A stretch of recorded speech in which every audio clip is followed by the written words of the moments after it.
Golden State Media Concepts bring you Book Review Podcast, a haven for bookworms of all ages and the widest genres, from mystery to memoirs, romance to comedy, fantasy to sci-fi. If you love to read, this is a podcast for you. It's the Golden State Media Concepts Book Review Podcast.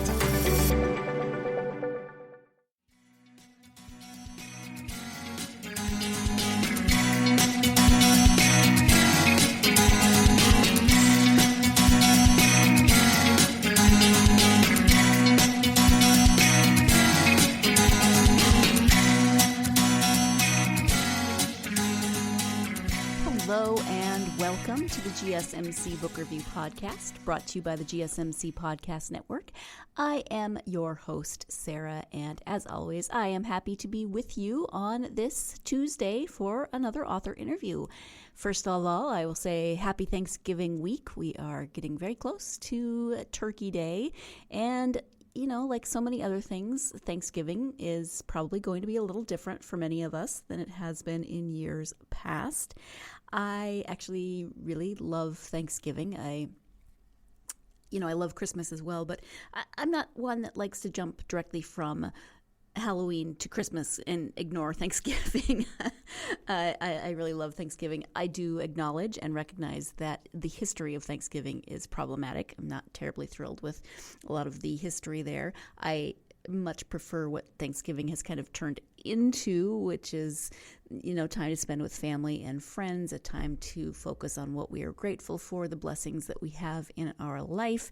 I wish that Thanksgiving could just be that it was, not based in all of the history, but unfortunately it is. And so we do need to hold that intention with the day and remember that our Native brothers and sisters are, still not as well off as they could be, and their history is an issue. So happy Thanksgiving, but just know that, like many things in life, that it comes with some darker sides. I actually read a book this week that was about Thanksgiving. I'm so excited. I wish I don't want to spend too much time talking about that, since I do want to get to the interview. But if you've listened before, you know that I'm often looking for holiday-themed books, and this time of year, everything is Christmas, which is cool. But even when I find books that have Thanksgiving in them, it's usually the book starts at Thanksgiving and then leads up to Christmas.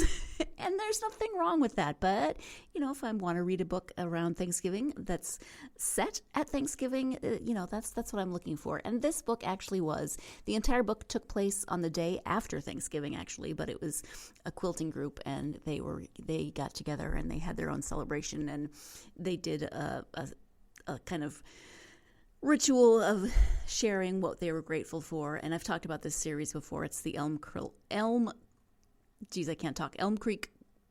Quilters. I don't know why I can't say that. And it's by Jennifer Chiaverini. And this one was it just called The Holiday Quilt? I think it was called The Holiday Quilt, but it had a cornucopia on the front of it. And so I thought, hey, I bet this one is about Thanksgiving, and it was. So yay. And it's always fun. To read a book in a series and see how the story and the characters have evolved since the last book I read. And I did read this one completely out of order because it was like number 15, and I've only read the first few. So lots of spoilers. I found a lot about people in the series that I learned it, sooner than I probably should have. But that is okay, because yay for a Thanksgiving book. Okay. Moving on to the book and the author that we are talking about and talking to today. The book is Life in the Hollywood Lane. The author is Ann Crawford, and the description on the back of the book is this. Trish, an LA actor, is bereft after her best friend commits suicide. Glamorous yet tough as nails Hollywood is Trish's backdrop, and a reflection for her as she stumbles on through an actor's life of casting calls and premieres, rejection and acceptance. Slowly, Trish releases the idea of how her life should be and embraces the messy, flawed, yet stunningly beautiful truth of how it is. Trish's humorous resilience and acceptance lead to transformation, surrender, and ultimately love. Author Ann Crawford's trademark optimism for life and love shine through in this inspiring story that reminds us all that no matter what the question, love is always the answer. Life in the Hollywood Lane is chock-a-block with LOL and aha moments. Also, know any folks who've been chasing a long-held dream? Do them a favor and gift them this book.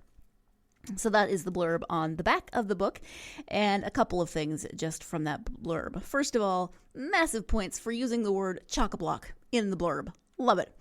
And then also, that first sentence, Trish, an LA actor, is bereft after her best friend commits suicide. That might not make you want to pick up a book, right? And yet, as Anne will talk about in the interview, this book is, yes, it deals with some dark sides of life. It deals with the death of a friend, not only the death of a friend, but death by suicide. And yet, this book is full of warmth and humor and so many good things.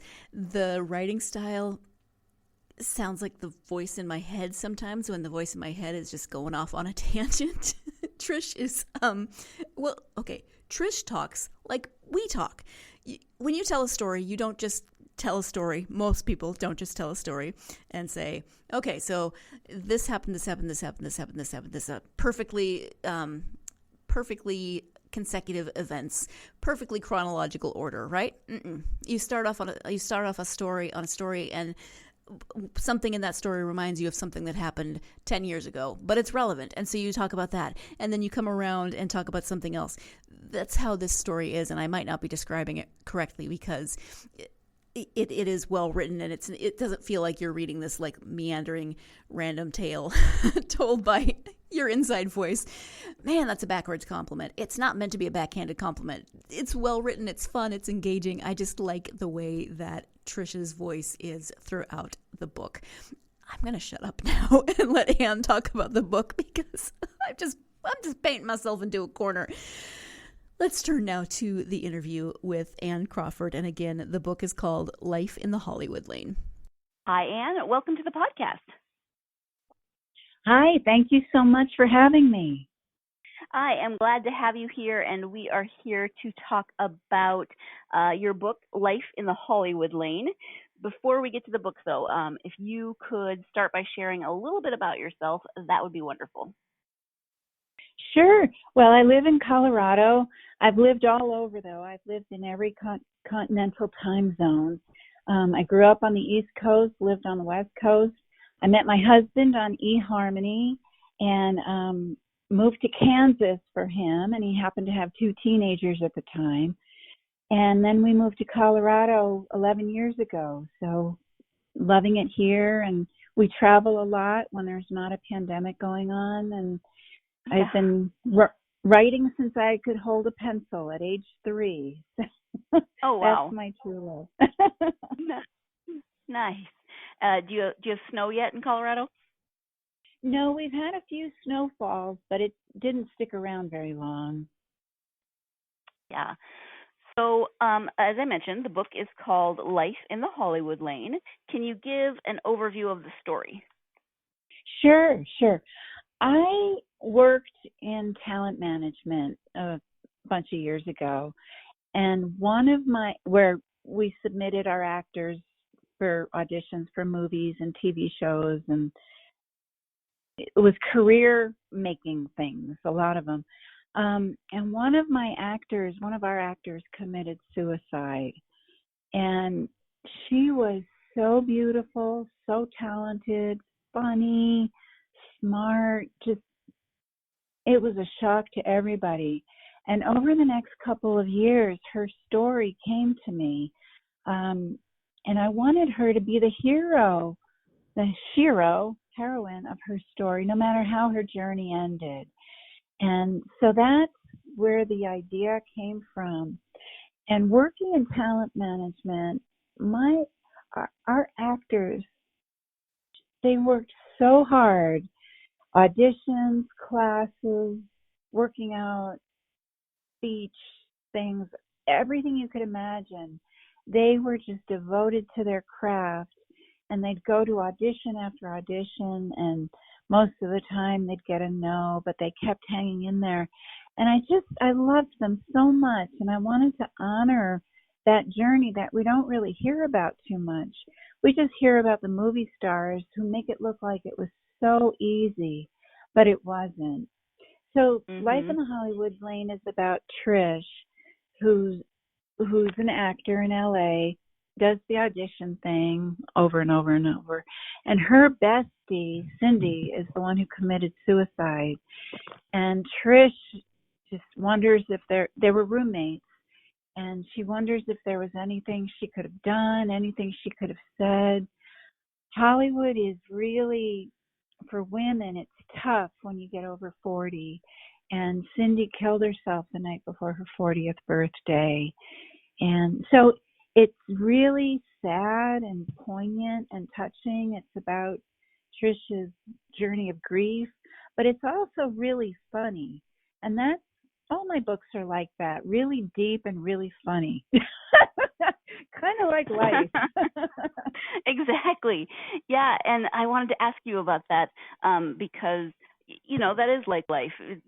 Bad things happen, good things happen, funny things happen. So how, when you're writing, do you kind of try to navigate that balance between the lighter and the darker sides of the story?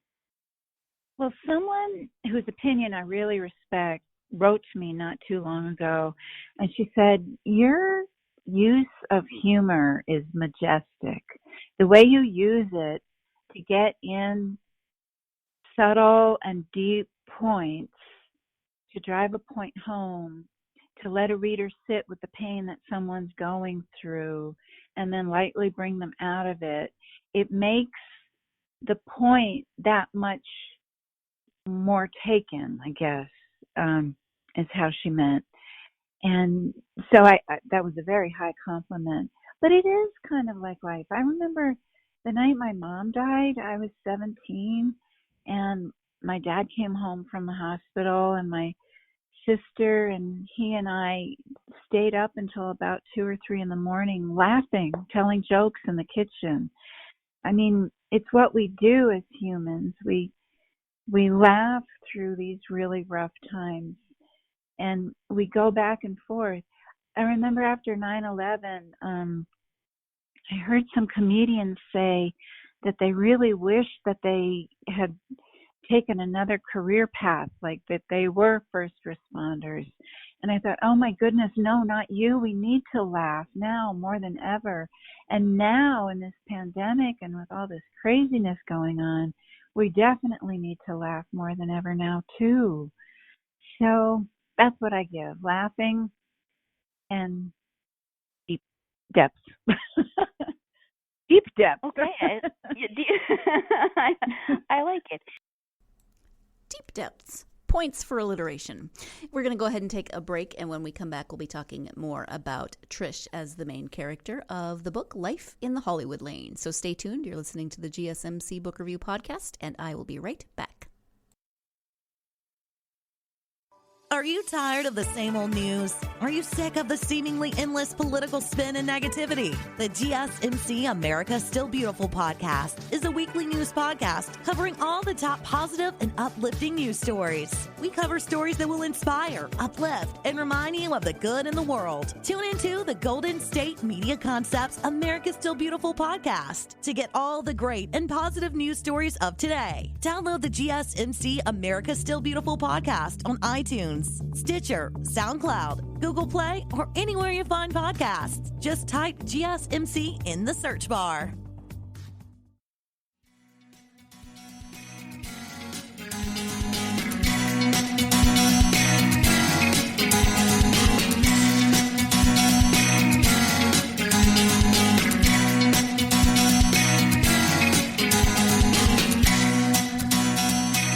Welcome back to GSMC Book Review Podcast. I am speaking today with Ann Crawford about one of her new novels. It is called Life in the Hollywood Lane. Let's go ahead and return to that interview with Ann. Let's talk a little bit more about Trish then, as the main character. It's Cindy's story, but told through Trish's perspective because she is the one who's left alive. what about Trish do you think will resonate with readers? Well, that she had a dream and she didn't give up, and she did finally get to a certain level of success, and where she realized that success doesn't necessarily mean the floodlights and the name and lights and all that, but to be happy with where you're at and to do what you love and to have people in your life that you love and who love you, and that success the definition of success changed for her, but she still didn't give up her dreams. She kept going for it. So that'll resonate. Yeah. Oh, one thing that I love about the book is that Trish just sort of babbles her way through the book. Not, and that sounds rude, but it's not. Like sometimes reading the book is like being inside my own head because that's how Trish talks. Right. And as Trish said, many a truth is said in babble. Yes, she's got great one-liners. What do you? I haven't read any of your other books, unfortunately. But do you typically write like this, or is this more of Trish's personality? Well, it's definitely more of Trish's personality, the babbling. But I do go on in people's heads a lot. I have 5 other books up on Amazon. 2 of them won very prestigious awards. One is Angels on Overtime. Another is Fresh Off the Starship. And then I have 2 kind of serious, those are funny and deep. And then I have 2 kinds of serious ones. One's about Mary Magdalene, and another is called Spellweaver, about a woman during the witch hunts in Scotland. And then I have a nonfiction about visioning. But they're all about, finding your inner truth and living from there. Did you do any research for the book? Well, for Life in the Hollywood Lane, not really. I mean, I lived that when I lived in LA, working in talent management, and it was so much fun. I mean, the red carpet nights, the premieres, having actors land a really wonderful audition. I've had some of my folks have been on major shows like Grey's Anatomy and other big shows like that. Main movies. One actor got into a movie called Trafficked, which is a really profound movie. I recommend seeing that. It's not a happy topic, but it's about human trafficking in this country. It's very touching, and she did a great job. So I lived that, and then for other books, for Spellweaver about the witch hunts, I actually had to research being burned at the stake and instruments of torture that witch hunters would use. That was not a fun topic. I'm on Instagram, and a lot of writers joke about our browser history. Don't worry about my browser history. I'm a writer. We were right. The craziest things. Yeah. Talking about crazy times, that was definitely a crazy time, and we could talk for an hour or more about just the witch hunts. But so obviously there are some, since you did live a lot of this, there are some autobiographical elements in the book since you drew on your own experience. Can you talk a little bit about those? Well, I never pursued acting. I have done stand-up comedy and improv. So there's a chapter about improv, and that's firsthand experience. The section is called Almost Every Great Thing About My Life I Learned in Improv. About how to be a team player, about how to give your teammates gifts so that they can shine. It's really a great metaphor for life. And the woman I based, go ahead. Oh no, I was just going to say one thing that I always think of from improv is yes and. Oh, yeah. Um, Definitely. That's a great metaphor for life. Yes, and instead of no, but, or but no. right. Right. And I'm sorry. And then you said the woman that you based. Cindy on did stand-up comedy, and it was so funny. I saw her on YouTube, and it's just some of these beautiful, bright lights who choose to snuff out their light. It's just shocking. Robin Williams, I actually understand why he wanted to leave. My brother had a neurological disease, and he slowly lost control of his mind and ultimately his body and everything. And I understand Robin wanting to leave before all that happened. He had a very bad sickness too. Is this your most recent book, or do you have? When I looked on Amazon, there was a book ahead of it in the line, so I wasn't sure if that had come out since this one. Yeah, Fresh Off the Starship came out since Life in the Hollywood Lane. That's about a friendly alien who was trained and was meant to go to Washington, D.C., where she could help humanity on a grand geopolitical scale. But something happened and she got diverted to Kansas. And she wakes up like, what is this? What am I doing here? And of course, nobody knows that she's an alien. They think she's their old family member who just has amnesia after a car accident. So it's really funny, and it's also very deep and very profound. I'm an award-winning filmmaker too, and for one of my documentaries, I went to Vietnam with a group of vets, and I filmed them going back to where they'd been stationed and doing humanitarian work and healing their wounds of war. And some of their stories were so horrific. And I do, a couple of the dads in Fresh Off the Starship are Vietnam vets, and I put some of the stories in there. What some of us have to live through, it's just crazy. Yeah. And absolutely. we have to laugh. Yes. So we don't yes, go we do. super crazy. Yeah. Exactly. Yeah. What then are you working on now? I have a top New York agent helping me with the rewriting of my current book. And she's really, I've never had anybody do this before, patiently guide me through turning a book from really good to outstanding. And this book is about 3 generations of women, a hippie grandmother, an evangelical mom, conservative evangelical mom, and a trans daughter, and all under one roof. What could go right? Wow. So that is also very funny and very deep. They deal with a lot of social issues, and the mom has a lot of trouble with her daughter's decision, transition and everything. And the grandmother is just like the spoiler. She's the, oh, what does gender matter anyway? They can put it on every morning like a new set of clothes. Right. So she's really cool about it. And the grandmother and granddaughter are very close. And but like I said, it's also very funny, very deep, very relevant, very now. Mm-hmm. So, and that's practically done. And she's shopping it in New York right now.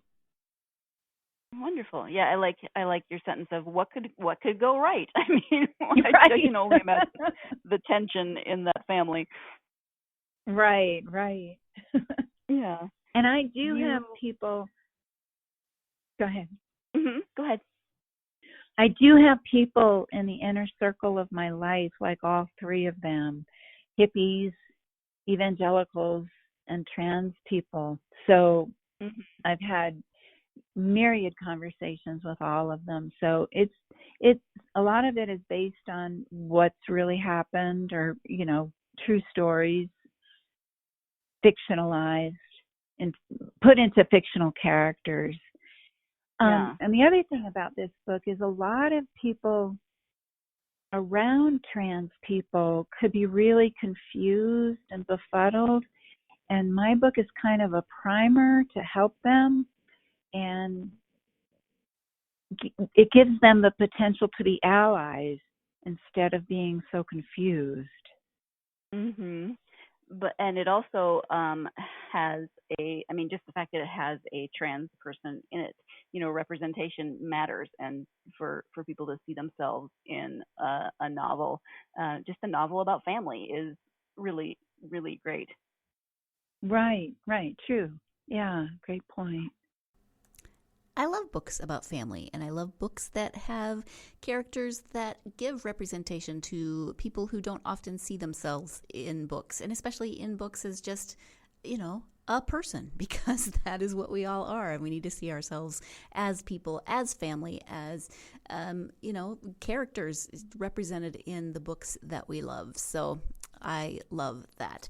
Let's go ahead and take our second break of the podcast, and when we come back, more with author Ann Crawford. So stay tuned. You're listening to the GSMC Book Review Podcast, and I will be right back. Tired of searching the vast jungle of podcasts? Now listen close and hear this out. There's a podcast network that covers just about everything that you've been searching. Hey! The Golden State Media Concepts Podcast Network is here.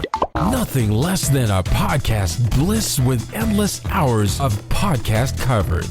From news, sports, music, fashion, cooking, entertainment, fantasy, football, and so much more. So stop lurking around and go straight out to the Golden State Media Concepts Podcast Network. Guaranteed to fill that podcast itch. Whatever it may be. Visit us at www.gsmcpodcast.com. Follow us on Facebook and Twitter, and download us on iTunes, SoundCloud, and Google Play.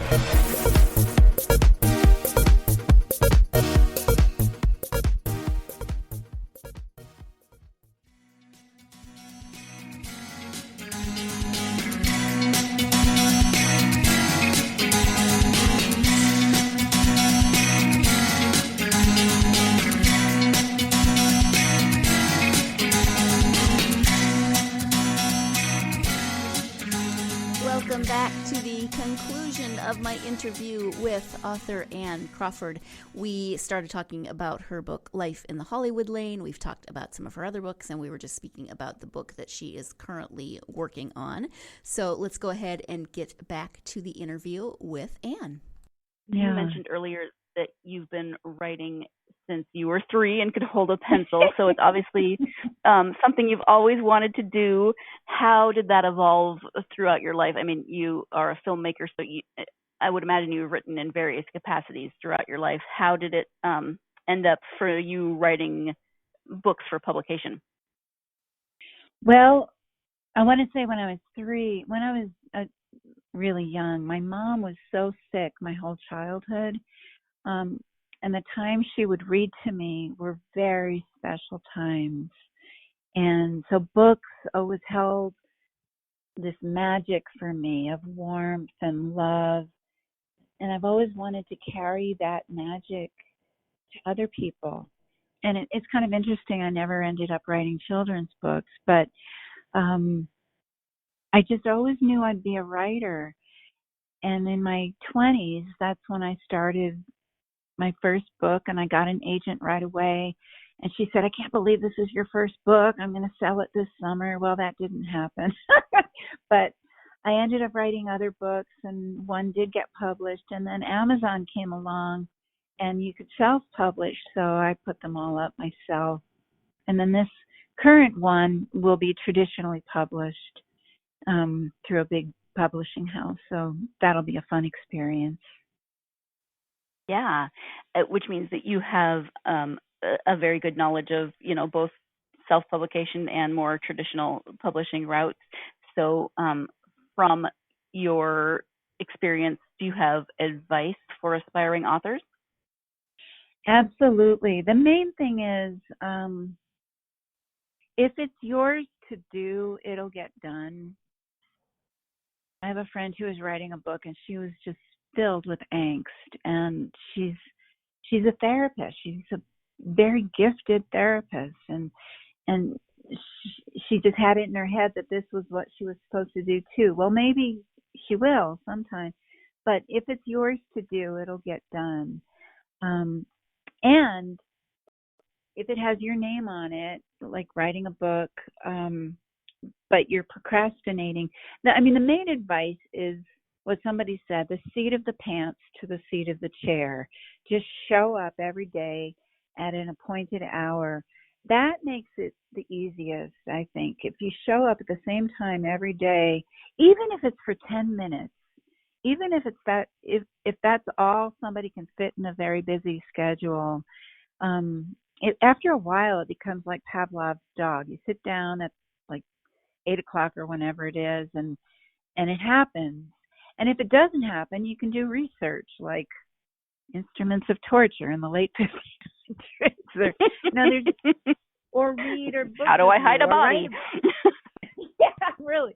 Somebody was writing that the other day on Twitter, what they looked up, how much you pay someone to kill someone. All these crazy things we have to look up. Yeah. There's always research to do. Writing book reviews always helps another author, and it helps yourself get your name out there. But I'd say showing up at the same time in the same place with your music, with whatever it takes, your candle, lights, whatever it takes to get you in the mood, at the same time every day. Just having that date with yourself is the most important thing, and it'll get done if it has your name on it. I think some people think they're supposed to, and something else has their name on it. And if you think you should write a book, I think everybody, if they want to, I think anybody should write a book, even if it's awful. Right. Those shouldn't necessarily get published, but if somebody feels like they have a book in them, I think they should write it, even if it's terrible. I love it. Thank you. When you take the time to read for yourself, what are your favorite authors and genres? Well, my two favorite authors are Kathleen McGowan and Dan Brown. Kathleen wrote The Expected One and The Poet Prince, and historical, revisionary history is how I would put hers. And then Dan Brown takes old beliefs and turns them on their head in an action adventure story, and I love that. And just recently I read Where the Crawdads Sing. I love that book. Oh my God, it's so wonderful, such outstanding book. And now I'm reading Before We Were Yours by Lisa Wingate, and that's a great book too. I'm about halfway done with it. I do like to read in my genre, which is primarily women's fiction, and step outside like Dan Brown every now and again. Sure. Yeah, you gotta have some variety in there. Dan Brown's books always crack me up because you can sit down. I'm just gonna read a chapter. Well, a chapter is a sentence sometimes. It's like, well, maybe I'll read 2 chapters. Right. It actually, sometimes I feel it's a little I don't know if it's distracting, but I'm like, really? There's only one sentence on this page. Sometimes it feels a little disjointed, but it certainly keeps the speedy flow going. Yeah. Exactly. Yeah, you can read them very quickly. So I know that you have a website. If you can tell people where to find your website, as well as any social media that you're on that they might be able to interact with you. Sure. My website is anncrawford.net, and there's no E on Ann, just ANN, and then Crawford, like Cindy Crawford, .net, and that's where my blog is. And you can also see my movies and books and stuff on there. My latest blog was about when I interviewed Thich Nhat Hanh, the Buddhist author and teacher. Oh, what a wonderful man he is. I went to Plum Village on one of my round the world journeys. I was traveling around the world interviewing people how we could make peace. And we stopped in Plum Village, France, where Thich Nhat Hanh lives, and interviewed him and filmed him doing a Dharma talk and a walking meditation. So I wrote about that. That's my latest blog. And then on Instagram, I'm madly in love with Instagram. I have so much fun on there. It's all color codes. If you look at nice. scroll, if you scroll through my checkerboard, there's a method to all those colors, and I just have so much fun on there. And I'm at Ann Crawford Author on Instagram, and then Twitter is A Crawford Books, and then Facebook is just basically Ann Crawford. So. Mm-hmm. Oh wow, yes. I had to go to your Instagram to find out. That is some fun. So bright. It's attention grabbing. Oh my goodness, it's so much fun. I've been doing it for about a year, and it's like one of the highlights of my day. So you go ahead and finish this interview on your own. I'm just going to scroll through your Instagram. Wow. Really okay, I'm going to have to look at that later. It is fun. But thank you for your social media handles. We've talked about a few different things today, but is there anything that we haven't covered that you would like to bring up about writing or any of your books, especially Life in the Hollywood Lane, anything at all that we haven't covered? Well, a year ago, I was at the awards ceremony in Miami, so I posted about that on Instagram today. That was the fall of 2019 was one of the highlights of my life, and ending with that awards ceremony. And I won the awards in visionary and inspirational fiction. And I say that, and it means spiritual but not religious. So that's kind of where my books are at. They're very uplifting and thought-provoking and fun and deep. So, yeah. Which actually, let me ask a quick follow-up question about the book with that you were doing the medieval torture device research for and burning witches. Did you work humor into that one too?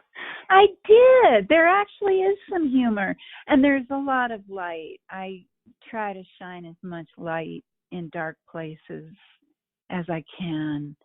And the woman I wrote about just was such a remarkable woman in a crazy time, and it's definitely worth reading, even given the subject. Okay. I did not want to write that book. Oh my goodness, that's when I chunked it down to 10 minutes.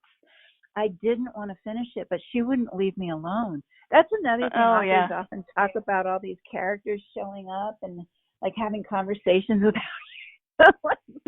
and Catriona, first of all, I wanted to change her name after Outlander got really popular because her name, and she was like, oh no, that's my name, and she pronounces it differently. So, but she would not leave me alone, and I finally just wrote the really hard part first to get them out of the way. And then I said, okay, just work on it 10 minutes a day. And of course, 10 minutes goes into 1 hour, 2 hours, lots longer. The main thing was just getting started. And it's not a very long book, but I did finish it. And that's a big accomplishment for me because it was very hard to write, but I did it. You did. See, there you go. And that's something else that you mentioned, that it's not a very long book. Life in the Hollywood Lane is, let me see, 154 pages. And then I was looking at Fresh Off the Starship. Did I get that right? Yeah. And that one was like 160 something pages or something. So do you typically write in this shorter, more novella type length? I do, although the latest one about the 3 generations of women, that's long. It's over 100,000 words, so that's like 300 350 pages. Mm-hmm. Traditional publishers want at least that long, or at least 70,000 words. So I had to go long, and it's worth it. Yeah. With that kind of subject matter, good. I'm sure there's plenty to have that, the longer book. But what I was going to say is that, for people who love to read, or even people maybe who are a little intimidated by reading, the length of your books is, it might be, it's less intimidating to pick up a book that doesn't weigh 15 pounds. And then, that with it is fast paced. It does have a lot of humor. I think that it would be, I am trying to compliment you here. I'm not making sense, but I feel like this would be a great book for people who either are really busy or maybe are a little intimidated by reading. Or want to read something in a Saturday afternoon or something. The husband of a friend of mine read Fresh Off the Starship, and he's not a reader. And he said she can write in a way that is easily understood, even if it's complex subjects. It's still very understandable. So I like that too, that it's quick and understandable. Yeah, that's a great compliment. So, well, Ann, I want to thank you so much for taking the time to talk to me, not only about Life in the Hollywood Lane, but about some of your other works. I really appreciate it. Thank you so much. This has been so much fun. Thank you once again to Ann for coming on the podcast and taking the time to talk to me about her books, especially Life in the Hollywood Lane. It is, as I said, it is not a long read. It is a fast-paced, fun read. It deals with some things that are difficult, but in a way that has a lot of heart and a lot of warmth and a lot of humor. And so, this would be the perfect book to just pick up and read over your Thanksgiving, your long weekend, because you can definitely read this over a couple of days. Or if you're like my mother, you'll probably read it in like 2 hours. But we can't all be like my mother, who reads a book a day. And yeah, makes me a little bit jealous, but she's cool that way. Anyway. Thank you again to Ann. Thank you, as always, to you, my listeners. I hope that you are having a wonderful week. If you are a fan of this podcast, this is that time when I say, please do leave us a nice review, written, 5-star, whatever seems appropriate to you. Please do also follow us on social media, Facebook, Instagram, and Twitter, GSMC Book Review. Love to hear from listeners and interact with me. Tell me what you're doing. Tell me what you're reading. All of those good things that I love to hear. Again, hope you're having a great week. Please join me again on Friday when I will be speaking with author Hank Philippi. It's either Philippi or Philippi. Philippi, probably. Ryan. I'll have to double check with her on how she pronounces that second name. About her book, Lie to Me. It is suspense. So I will leave you in suspense about what it is about until Friday. But please do join me for that interview with Hank. Also, please have a wonderful Thanksgiving, as well as a safe Thanksgiving. Please do be safe. We are getting so close to hopefully the end of this craziness, not only the end of 2020, but hopefully the end of COVID and the coming of vaccines. So please be safe and enjoy however you choose to then spend your holiday. We're going to be spending it, my husband and I, on video conference with our family. So we still get to see them. We just don't get to hug them. And it's not okay, but it's okay. Happy Thanksgiving. I hope that your long weekend involves plenty of time to get yourself lost in a good book. Thanks. You've been listening to the Golden State Media Concepts Book Review Podcast, part of the Golden State Media Concepts Podcast Network.